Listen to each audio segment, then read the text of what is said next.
doktorica znanosti Matijana Jergović, specijalist epidemiologije i uži specijalist zdravstvene ekologije, Nastavni zavod za javno zdravstvo dr. Andrija Štam. One of the only things I can say about this year's brief is one of the key messages that the health of all children born in 2019 will be affected by climate change. And one of the, let's say, key message of the Countdown report is that they tried using all the indicators to have a look at a business as usual path and what would be the consequences on children born really in this year. They also studied other indicators, but they really split the indicators to show, especially to the coalition and to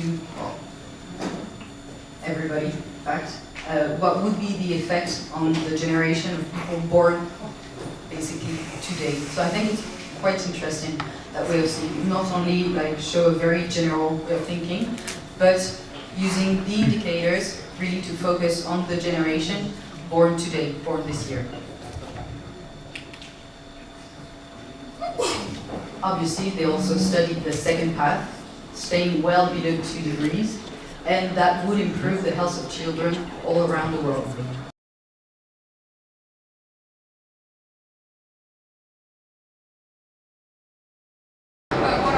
Možete nam, molim vas, reći nešto više o vašem izlaganju i što je to zapravo, kada pričamo o klimatskim promjenama, što je ono što se dotiče vašeg područja? Zdravstvo je jedan od ključnih dionika u očekivanom i nadolazećem razdoblju prilagodbe klimatskim promjenama. Niz je utjecaja radi kojih će zapravo klimatske promjene utjecati na zdravlje i na zdravstveni sustav.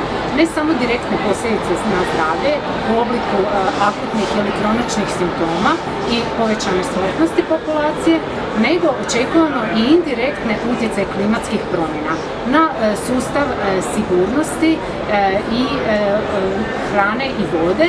Ne samo to, nego i na cjelokupno okoliš u smislu povećanog oboljevanja od vektorskih bolesti i povećane razine kontaminanata u našem neposrednom okruženju, to jest vodi, hrani, zraku i ukupnom okolišu i tlu oko nas. Iz tog razloga jako je važno integrirati ono što već sada radimo i uklapati u nova rješenja za procjene rizika, jer jedino na taj način možemo mjere prilagodbe klimatskim promjenama kvalitetno izevaluirati, znači da li idemo u pravom smjeru ili ne.